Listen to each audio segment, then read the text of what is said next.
सर्वे भद्राणि पश्यन्तु मा कश्चित् दुःखभाग् भवेत्। ओम शांति शांति शांति। नमस्कार, इस बात में आपका स्वागत है। मैं हूं संतोष कुमार पांडे। दोस्तों, आज हम लोग सहकार भारती का स्थापना दिवस 48वां स्थापना दिवस यहाँ अवध एकेडमी जरारा रोड इंदिरा नगर में मनाया जा रहा है। यहाँ पर डॉक्टर अरुण कुमार सिंह जी से यहाँ हम लोग आज बातचीत करेंगे और जानने की कोशिश करेंगे कि क्या यहाँ पर उपलब्धियाँ और क्या क्या कार्य सहकार भारती के माध्यम से किए जा रहे हैं।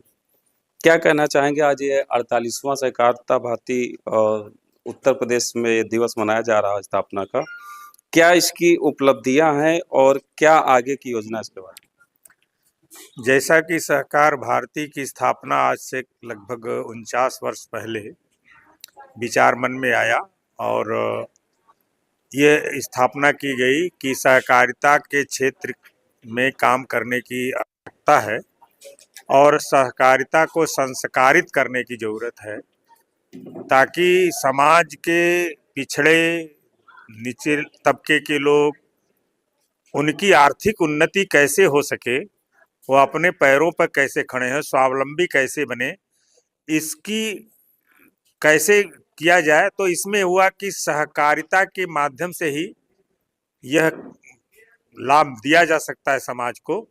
तो सहकार भारती का जन्म स्थापना हुआ 1979 में। काम करना शुरू किया 78 में तो हो गया था विचार, लेकिन 1979 में 11 जनवरी से ये विधिवत रूप से काम करना प्रारंभ किया और ये सहकारी आंदोलन को जन आंदोलन बनाने के लिए सहकार भारती काम कर रही है।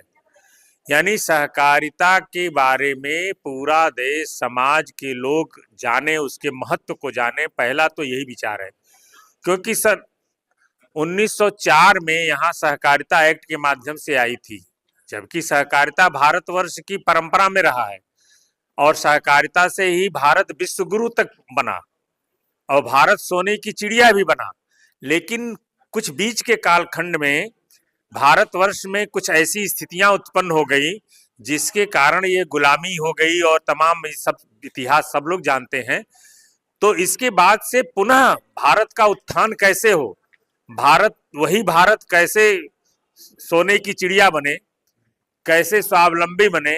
15वीं शताब्दी तक जो भारत बेरोजगार था, बेरोजगारी शून्य थी, जहां पे कोई बेरोजगार नहीं था और कोई अशिक्षित नहीं था, वह भारतवर्ष पुनः कैसे बने, इस दिशा में विचार किया गया। तो सहकारिता के माध्यम से संभव हो सकता है।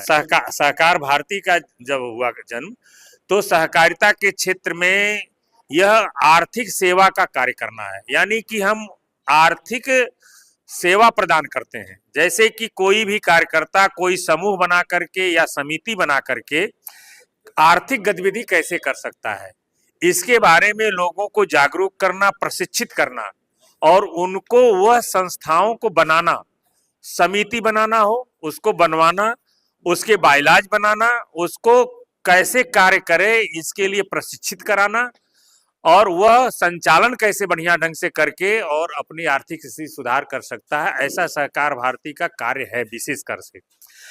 तो तमाम ऐसे सहकारी संस्थाओं का निर्माण कराया है सहकार भारती ने और राष्ट्रीय स्तर पर भी बड़े बड़ी जो सहकारी संस्थाएं हैं उसमें हमारे सहकार भारती के डायरेक्टर भी हैं, वहां भी चुने गए हैं।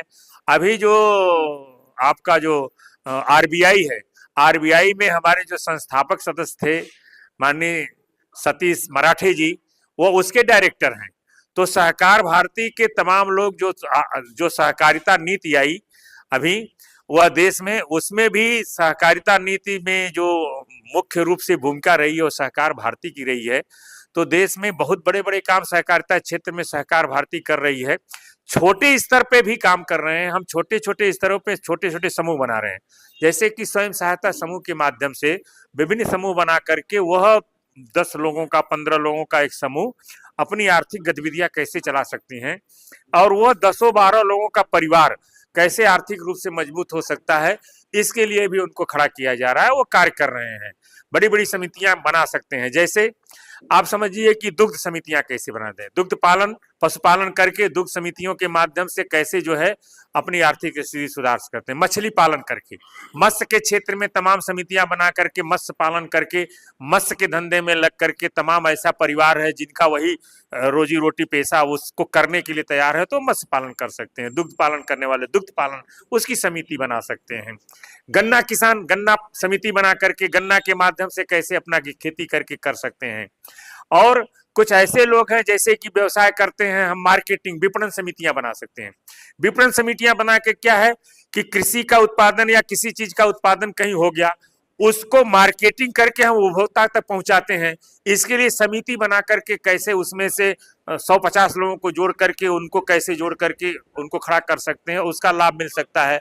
तो इस तरह से विभिन्न तरह की समितियों को बना करके उसको खड़ा करना और उसमें जुड़े परिवार उनका आर्थिक उन्नयन हो, ये कार्य वो कैसे करे। स्वयं सहकार भारती कुछ नहीं करती, लेकिन समाज के लोगों को जोड़ करके ये आर्थिक सेवा का कार्य करती है, यानी सेवा प्रदान करती है, उनको समझाती है। और सहकारिता जन आंदोलन कैसे बने, सबका सहकारिता पर विश्वास कैसे हो, और ये कैसे उनको समझ में आए कि हम सहकारिता के माध्यम से अपना तो उत्थान करेंगे ही करेंगे, लेकिन समाज का और राष्ट्र का भी उत्थान होगा, ऐसा सबके अंदर ये भाव उत्पन्न हो।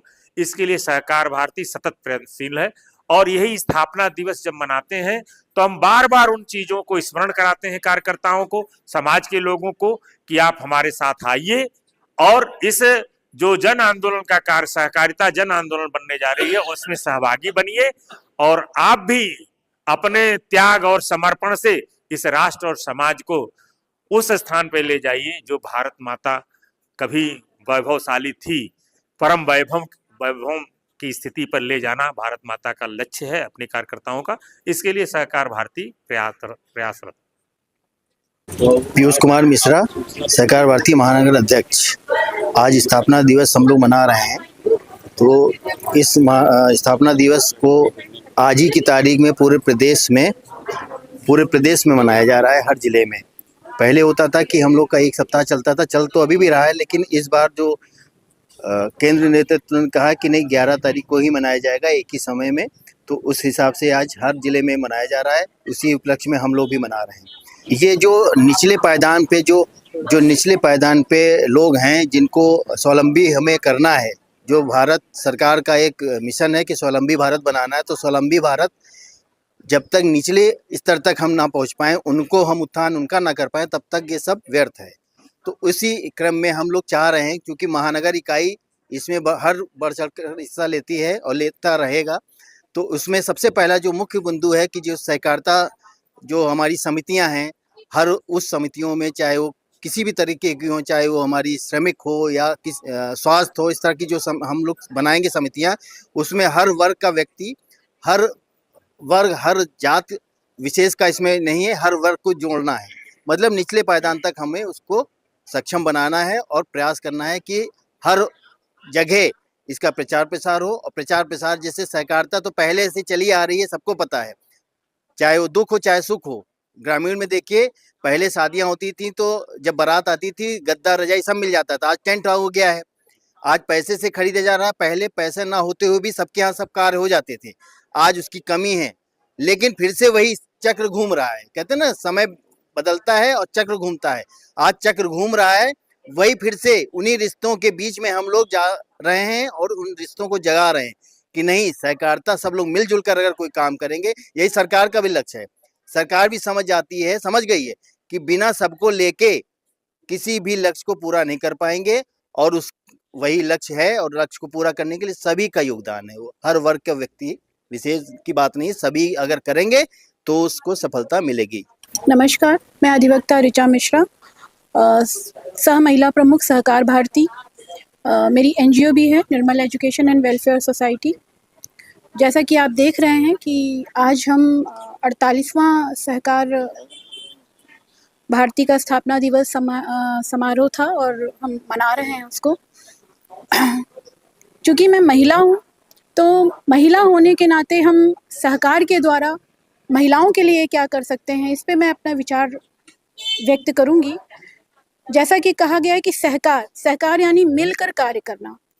तो जैसे हमारे अध्यक्ष जी ने बोला कि हमको हर वर्ग को मिलकर काम करना है, तो उसी में महिलाएं भी, हर वर्ग की महिलाएं, बहुत सी महिलाएं जो है वो घरों में हैं, कुछ काम नहीं कर पा रही हैं, कोई नौकरी में नहीं है, लेकिन उनके घर के कार्य को महत्व नहीं दिया जाता है, जबकि उसको महत्व देना चाहिए, क्योंकि वो निपुण है। ऐसा नहीं है कि उनके अंदर कोई ना कोई क्वालिटी नहीं है, कुछ ना कुछ क्वालिटी हर महिला में होती है, हर महिला किसी न किसी क्षेत्र में निपुण होती है।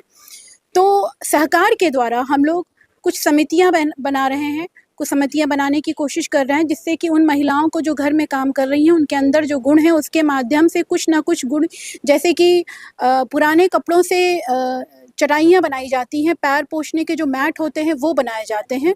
तो ऐसी समितियां बनाना जिसमें घरों से ही महिलाएं अपने कार्य को पूरा करने के बाद इस तरह के काम को कर सकें, और इससे उनका रोजगार भी उनको मिलेगा और वो आत्मनिर्भर भी बनेंगी। इसके अलावा हम एसएसजी भी बनाने की कोशिश कर रहे हैं। एसएसजी का निर्माण भी हमारे सहकार के ही अंतर्गत आता है, और एसएसजी के द्वारा ही, क्योंकि एसएसजी में 10 से 11 महिलाओं का एक समूह बनाया जाता है, वो कैसे बनाना है, उसका रजिस्ट्रेशन कहाँ करना है, ये सारी चीज़ें, कौन सा कार्य उनको करना चाहिए, इस तरह की सारी जो है वो उनको इस बात की जानकारी देना, ये सब हमारे सहकार के अंतर्गत होता है, और उसके द्वारा हम उनको आगे लाने की कोशिश कर रहे हैं, ताकि भारत को, राष्ट्र को एक मजबूत भारत, आत्मनिर्भर भारत बनाया जा सके।